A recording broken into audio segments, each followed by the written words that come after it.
Assalamualaikum warahmatullahi wabarakatuh. Perkenalkan, nama saya Denny Kusuma.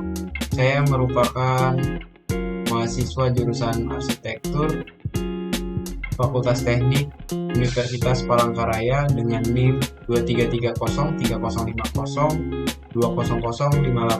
Di sini saya akan mempresentasikan tentang tugas besar perancangan arsitektur 1 milik saya.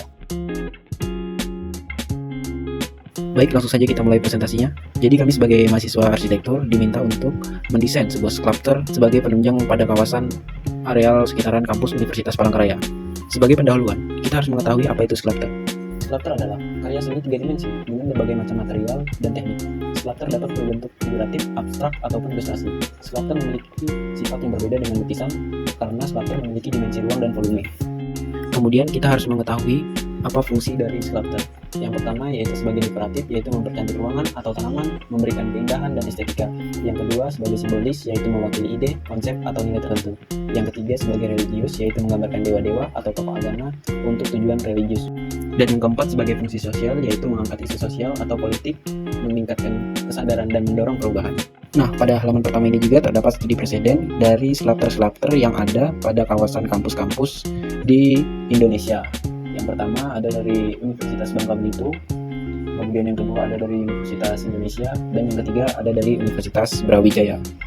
Pada halaman kedua ini dapat kita lihat ini merupakan data existing tentang site yang saya pilih. Site kawasan yang akan dibangun ini berada di sebelah perpustakaan kampus Universitas Palangkaraya. Dapat dilihat pada gambar, yang warna kuning itu merupakan area yang akan dibangun kawasan sculpture. Kawasan tersebut memiliki panjang 40 dan lebar 30 meter. Apa aja utilitas pada site?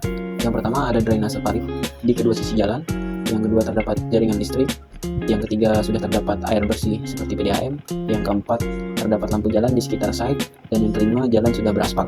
Kemudian ada juga data lapangan.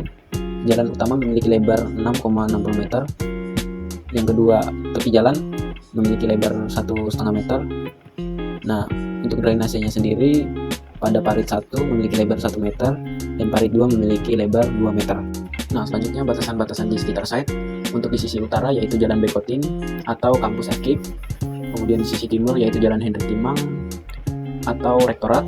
Kemudian di sisi selatan yaitu Jalan Yosudarso atau Perpustakaan Universitas Palangkaraya. Kemudian di sisi baratnya ada Jalan Bukit Keminting atau Program Pasca Sarjana. Lanjut pada halaman ketiga. Di sini ada analisa tapak. Pertama-tama dapat kita lihat sketsa site, kemudian sirkulasi. Akses pada kawasan site sudah memiliki 2 arus jalan. Sudah tersedia bahu jalan untuk jalur jalan kaki. Akses jalan di depan site merupakan jalan utama pada sekitaran kampus Universitas Palangkaraya. Jadi dapat disimpulkan sumber suara atau kebisikan utama yaitu terdapat di Jalan Hendrik Timang karena merupakan lalu lintas utama pada kawasan. Selanjutnya apa aja sih potensi fisik yang terdapat pada kawasan? Yang pertama ada analisa matahari. Kawasan site berada di barat daya dan timur laut. Kawasan site menerima sinar matahari yang tinggi, jadi site tersebut sangat cocok untuk dijadikan ruang terbuka hijau atau taman areal kampus. Selanjutnya, analisa angin. Angin dapat berasal dari berbagai arah, terutama dari arah lahan kosong. Di Palangkaraya, angin terbanyak berasal dari arah utara dan angin maksimum berasal dari arah timur laut. Yang ketiga, analisa cuaca. Palangkaraya terletak di 2 derajat lintang selatan, tidak jauh dari garis khatulistiwa. Jadi pada musim hujan saya menerima curah hujan yang tinggi dan musim kemarau menerima penyinaran matahari yang tinggi. Nah, untuk bagian vegetasi, kawasan site ini masih berupa lahan kosong yang ditumbuhi berbagai jenis pepohonan dan rerumputan. Keberagaman vegetasi yang alami ini membuat kawasan site terasa sejuk saat terik matahari karena kawasan site ini masih alami, sangat perlu diperhatikan keseimbangan vegetasinya. Dari sisi kontur tanah, kawasan site yang digunakan untuk membangun sculpture kampus ini memiliki kontur tanah yang datar dan memiliki jenis tanah yaitu tanah rigosol. Selanjutnya di halaman keempat, ini merupakan ide bentuk dan konsep desain. Untuk ide bentuk di sini ada 2 alternatif 1 dan alternatif 2. Dan yang dipilih merupakan alternatif 2.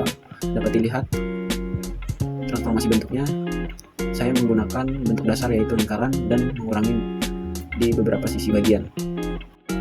Alasan saya memilih ide bentuk yang kedua adalah karena memiliki bentuk yang dapat dilihat dari berbagai sudut pandang sehingga penikmat dapat merasakan irama dari kombinasi-kombinasi bentuk yang proporsional. Selain itu, desain ini juga sebagai variasi pada taman, ruang terbuka hijau yang akan dibangun di kampus ini. Selanjutnya pada halaman kelima, di sini dapat kita lihat side plan dan perspektif bentuk dari sculpture yang saya buat. Side plan di sini digambarkan dengan skala 1:200. Pada halaman ke-6 di sini dapat kita lihat lagi ada denah dan juga situasi. Untuk situasi, yang berwarna kuning merupakan adalah sculpture, kemudian yang warna biru merupakan akses jalan masuk dan keluar, dan yang hijau merupakan vegetasi pagar tanaman. Kemudian pada halaman terakhir di sini ada gambar tampak dan foto maket. Di sini dapat kita lihat ada sisi tampak depan, sisi tampak belakang, sisi tampak samping kanan, dan sisi tampak samping kiri. Di sini saya menggambarkan menggunakan skala 1:100. Cukup sekian tentang presentasi yang dapat saya sampaikan. Mohon maaf jika ada kekurangan dari penyampaian saya. Sekian dan terima kasih.